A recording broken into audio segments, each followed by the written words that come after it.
All right, guys, here is my cocktail tonight for Crime and Cocktails. I like to call this the basic bitch because it's basically just lemonade and vodka. I got two different kind of vodkas and raspberry lemonade. I don't care what y'all say, but this Costco brand, it is just like Belvedere. Go ahead and argue with me, but I don't care. And I'll put it in my cute little cup. And I will get started on Crime and Cocktails. Let's go. All right, welcome to Crime and Cocktails. And I got my cocktail, which I'm calling the basic bitch because it is basically lemonade and vodka. And if you know me, sometimes I can be pretty basic, so this goes right with me. So without further ado, let's get it. What's up, you guys? So it wouldn't be Crime and Cocktails without the cocktail. As you can see, we got these twin vibes going on with the shirts and the drinks. Mine isn't too cute though. I'm not gonna lie. It's water. Just plain old water. Because your girl didn't have time to go get no drink. That first part of the video, I recorded it at noon on my lunch break. Now it is 10 p.m. Earlier, your girl didn't have nails. Now I have been nailed. It's been a long day. So we're going to push right on through to the next part of this video. But if you do have your cocktail, we can still cheers. So cheers. It's really important that as Black women that we talk about these melanin cases, because before the last couple of years, there's so many stories about women, and especially melanin women, that I had not heard. And I was actually very shocked to find out that there's so many Black women that have gone missing, and we never even hear about it. It's near and dear to my heart because every day that could be me. I could be that one, and I don't want that to be that. So I think we need to talk about these cases, and that's why it's important to me and Brittany to put it out there as well. There's other people advocating. We want to be a part of that. So, and we want to bring these cases to you, and maybe you can do the same. So, Mitrice Richardson. She was born and raised in LA. In California, all of her life. She was actually a Taurus, so that was another cool, kind of a coincidence that she just happened to be a Taurus, and we're covering this in the season of the Taurus.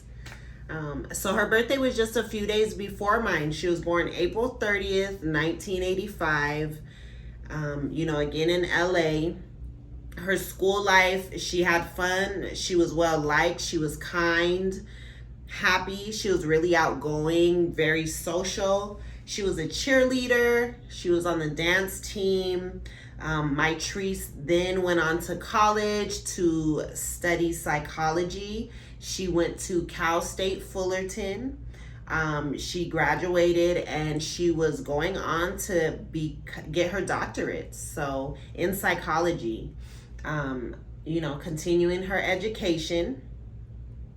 She moved to Watts to live with her grandma. Her grandma was about 90. So she moved out there to just help her out and be there for her. Once a week, her and her grandma would have dinner together, just to catch up and check in and have that fellowship time, her and her grandma. But on September 16th, 2009, she was supposed to meet her grandma for dinner, but she had told her grandma she was going to do something else, so they didn't meet up that evening. She decided to go to Joffrey's. It's a very nice place to eat. You may see some famous people there. Here and there, it's in the rich part of Cali. So anyways, she goes to Joffrey's to eat. I'm gonna let my girl Stacy let you guys know what happened when Mitrice got in that restaurant. Okay, so when Mitrice got to Joffrey's was the name of the restaurant that she was treating herself to. She got to the restaurant, she pulled up to valet, and valet explained to her that she couldn't self-park her car. They only did valet there because this was a fancier restaurant. So she waited right there, and then the valet parker actually told her to wait, and then he would come and park her car. So when the valet driver returned, Mitrice was sitting in his car. I don't know, like, and then he asked her what she was doing. Then she said something really weird that didn't even make sense. That's what he said. But then she went into the restaurant. She ordered up like a steak, a fancy steak, and she began to eat it. And then she saw a group of people that were eating, and she joined them. And after she joined them, she was talking to them, and then she was like just saying really weird things. They report her saying crazy things like she was gonna avenge Michael Jackson's death, just things that really didn't make sense, and to them they probably thought either something was wrong with her or she was impaired somehow. So they finished up their food, they paid their bill, and then they headed out. And Mitrice, well, she gets up with them to go, and the manager's like, hey, wait a minute, you didn't pay your bill. And she's just like, what? They paid my bill. And he's like, no, ma'am. No, they didn't. So she didn't have anything, like she didn't have her purse or wallet or anything with her. So they're like, well, you can't pay the bill, but maybe someone you can call that can pay the bill. Maybe someone, and we can take a credit card, whatever. Well, she called, instead of calling her mom, Mitrice called her grandmother. And her grandmother, 91 years old, she's kind of confused as, what is really going on. So they tell the grandma, she can't pay her bill, where she's at, and, they could take a credit card over the phone, but then she was going to, something crazy like she was going to have to sign for it, something like that. But I don't know why Mitrice didn't just call her mom, because I think she wasn't in her right mind, obviously, but, had she just called her mom, maybe this, wouldn't have unfolded the way it did. So then, because she can't pay her bill, police were called. So the manager at the restaurant calls the police and, explains to them that they have a lady here that was acting kind of weird, and she could not pay her bill. And I'm going to turn it back over to Brittany. So yes, they end up taking Mitrice to jail. This happened in Malibu. So this restaurant she went to, there's a lot of celebrity sightings. It has a beautiful view of the ocean. Anyways, they took her to a jail, kind of like a holding cell. They called her grandma at first because that's who she lived with. But remember, the grandma's 91. So the grandma's like, look, I can't come get her. You're going to have to call her mom. Well, actually, I don't think they tried to take her to jail at first. So they called to see if there was somebody that could pick her up.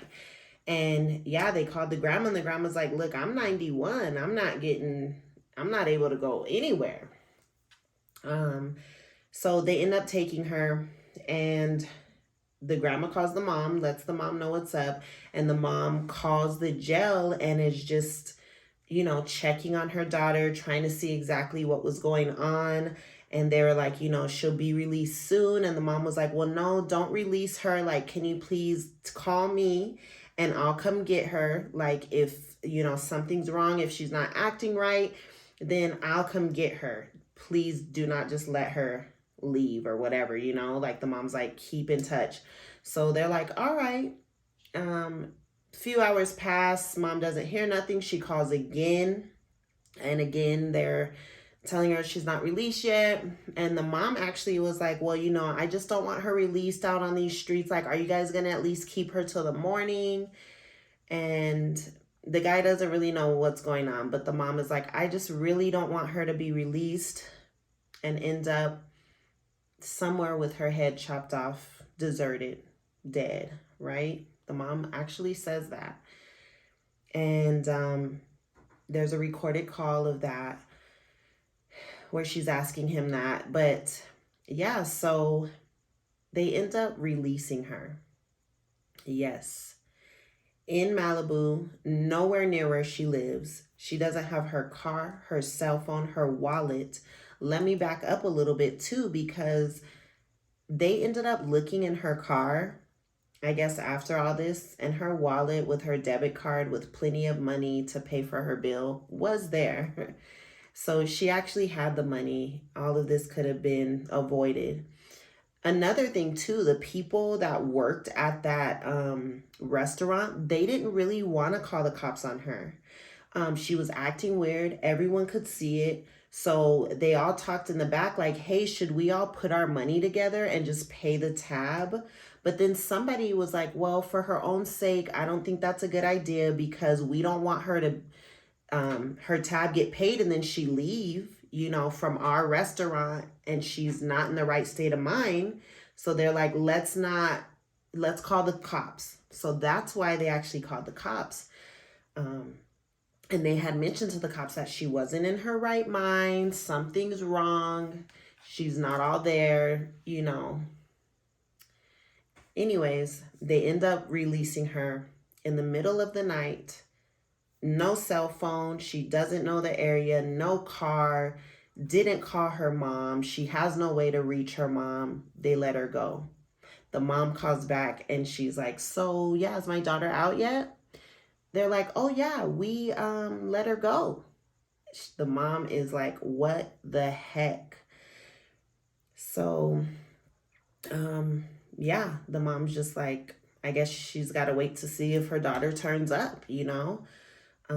So they get another call. Somebody calls 911 shortly after that, saying that a African American woman with an afro was wandering around their neighborhood, wandered into their yard, kind of sat down in the yard for a little bit. Didn't cause any trouble, but the guy mentioned that she looked kind of lost. She didn't look like she belonged over in that area. She looked disheveled. She wasn't dressed well. He was calling for someone to do a welfare check on her. By the time the cops and stuff came, she had gone out of his yard. They didn't really look. I don't think they looked, because first off, the dude said African American lady, so they didn't care after that. They didn't put two and two together when her mom continued to call and check and see if they found her or anything. They didn't put two and two together that there was also a missing woman not far down the street, or a woman being seen in that man's yard. No one put two and two together. Mitrice goes missing. Next morning, she doesn't turn up. Mom calls, starts, wanting to file a missing person. People start going looking for her. Mitrice is never found to this day. Well, she ended up being found. So they're searching, all in the area where she was last seen. The family actually asked to see the videotapes from the jail cell, just to kind of see how she was acting, if they can get any clues or anything like that. The cops are saying that there's no video footage, which was really weird, because you would think the cops, you're gonna have footage of everything. So they claim there's no footage. A lot of shady things went down. As the family's continuing the search for Mitrice, and the cops are being shady, saying there's no footage, all of a sudden, as the family starts getting lawyered up, whatever, footage shows up, and they get to see Mitrice, before she went missing, kind of how she was acting in her cell and stuff like that. So the mom right away notices, like, no, this is not my daughter. Like, she's not in her right mind. You can tell, like the mom said in the video, it looked like she was pulling on something. Like, she just was kind of all over the place. They also noticed when she left, they saw the footage when she was checked in, and they saw the footage when she got released. When she got released, it showed her, but it also showed another shadow following behind her. Just a shadow. You can't make out who it is, but the mom is like, who is that person? They know something. They probably followed her. Who is that? To this day, it's never been said who that is. Family obviously thinks maybe a cop seen something. It had to have been a cop that walked out behind her. Maybe they seen something. Maybe they followed her, seen the direction. Nothing. Nobody knows anything. Obviously, everyone's searching around for her in those areas, and actually, like,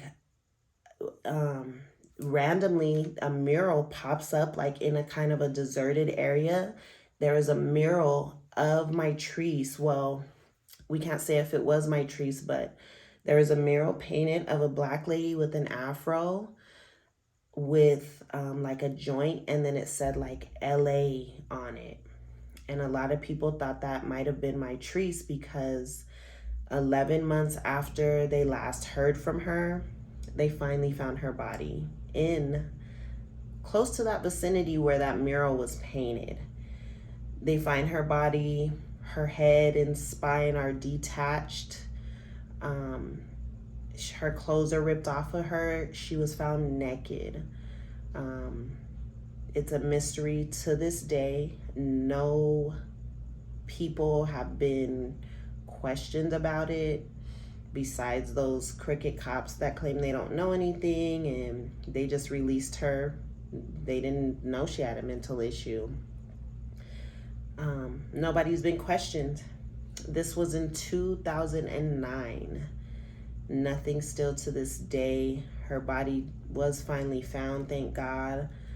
But yeah, Mitrice Richardson. Obviously, there was some type of mental issue that same day. Like, she had went to like an aunt's house and like put all her like business cards like all over the front yard and like in planters in the yard.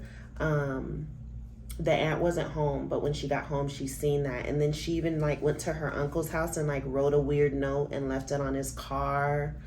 The mom had said like some conversations and some text messages that she sent, that her daughter had sent to her, didn't make sense sometimes. And when she would ask her about it, she would like talk it away or change the subject. And then at that restaurant, something was obviously wrong with her. It was definitely a mental issue. Now, did somebody see that and take advantage of her? Why did they find her naked? Those are the questions that I have on this case. Okay, so my theory on this case is that the police could have done a lot better than what they did. And I know people are like, oh, you guys are quick to blame the police. But in this case, the police needed to have way more compassion than they did for Mitrice. Had they just done what her mom asked, is keep her there until she got there, this wouldn't have happened. All that she wanted to do is make sure that she got to her daughter safely. And at the very least, the police could have called her when they were like, hey, you know what, we didn't plan to release her until the morning, but we're going to release her right now. Do you want us to hold her until you can come make an arrangement to be there? That would have been the very least that they should have done. And this is just my opinion. Because come on, she obviously was not in her right mind. They're saying she's sober, but I mean, they didn't do any kind of test to, see it. And I'm not saying that that's normally what they do, but they definitely have a psych evaluation or some kind of questions that are asked to them. And I mean, I don't know the details on that, if that was something that was done, but like in the Sandra Van case, they asked her, but I don't even want to get into that case because that'll be a whole nother can of worms, because they totally fucked up in that sense. And excuse my French, but I have a lot of that. But in my opinion, the police are to blame. They are to blame. They were kind of negligent in this situation, and then maybe they just didn't care enough what happened to her, and not even to ensure that she got to her car. Like, they could have drove her to her car. Like, to me, it's just they neglected to care, and I mean, it showed big time.